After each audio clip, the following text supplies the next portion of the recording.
Good morning mga mamsi guys. Ngayon for today's video, tayo magluluto ng ginataang papaya na may malunggay. Ayan po, let's start. Nandagay na din po ako dyan ng tika. Unahin natin ang sibuyas.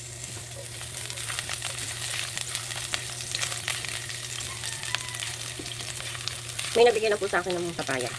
Ayun, pero kalahati lang po yung aking niluto. Yung kalahati ay sa tinola ko ilalagay. O diba, para-paraan lang po mga mamsi guys. Tatatlo naman po kami dito sa bahay. Kaya yan. Sunod ang bawang. Ang sibuyas. Yan. Ang bango-banga. Ang bango-banga. Ang bango-bango ng ating ginigisa. Ang bango-bango. Ang bango-bango. Ang bango-bango. Bango-bango. Ang bango-bango. Ang bango-bango. Ang bango na yan. Ano? Ano? Ano? Ano? Gulay? Lagyan natin ang patis.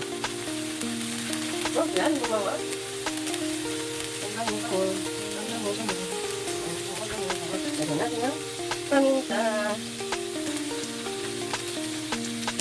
Lagyan natin ang sinis. Ganyan po ako naman si guys. Sinasama ko po sa lista ng mga listening ko. Yan. And then, saka natin ilalagay. Nalagay si papaya. Yan. Papaya. Diba?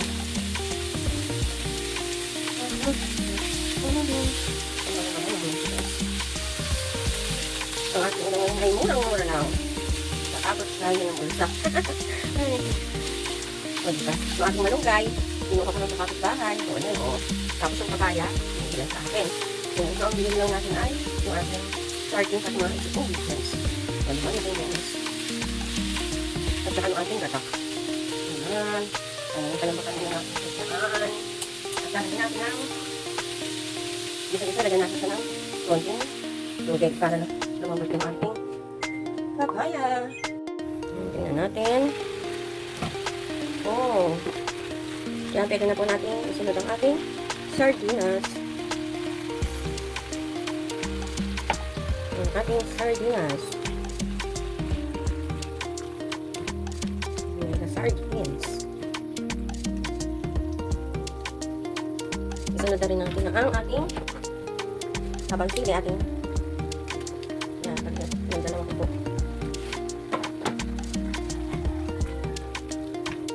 Ang bango. Ang sili kasi pag ano, haba, nagbibigay siya ng sarap ng aroma sa ating niluto. Kaya yan. Bango, bango. Ang bango-bango. Ang bango-bango. Ang bango. Ang bango-bango. And then, lagyan natin siya ng vinegar. Kata. Oops.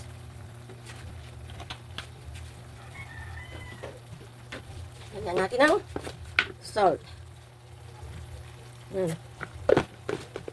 Yan, kumukulo na. Kaya pitan natin siyang haluin.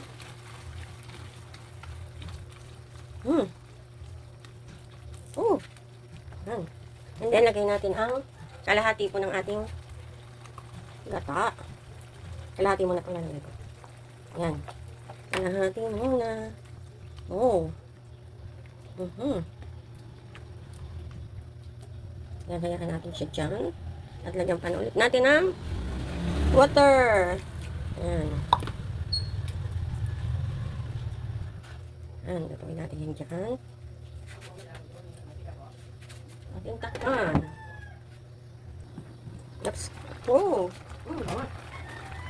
Dagdagan ko po siya ng paminta. Kasi konti lang yung paminta kong nilagay kanina. Wow. Ating tikman. Lalagyan ko pa po siya ng konting asin. Ayun. Sarap nito. Naman siya guys. Tingnan natin yung ating papaya. Talagang super lambot na. Oh! Malambot na. Atin ang ilagay si malunggay na bagong harvest sa kapitbahay. Ayun. Murang-mura ang ating ulam. Murang-mura. Murang-mura. Di ba kahit kalahati kalahati na yung ating nilagay na gatao. Super creamy siya. Creamy. Hindi ko siya nilahati. Kasi, kunti lang naman ang ating nagataan. Papaya. Yun.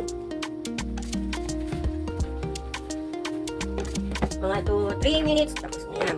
Luto na. Alam po rin nyo. Kaya kalahati ng aking gata. Gagawin ko po yung maha. O, diba?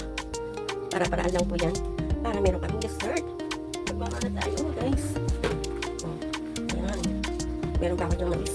Ayan. Handa na po. Luto na po ang ating ginataang papaya with malunggay. Ayan. Luto na ang ating ulam. Meron na tayong ulam for today's video. Ayan. Thank you po. God bless you all. Thank you po mga mamashi guys sa pagsama po ninyo sa akin ngayong araw na itong Miyerkules. Ayan, hindi nga po ako nakapag-zumba today kasi inatake na naman ako ng aking insomnia. Oh, ayun. Alam sa insomnia, hindi mo alam kung kailan darating ano. Ayan, dinalaw na naman ako. Madaling araw naman ako nakatulog. Kaya ayan, papatayin ko ng ating apoy at luto ng ating nilulutong gintaang papaya with malunggay. Happy blessed Wednesday po. Bye-bye. Thanks a lot po.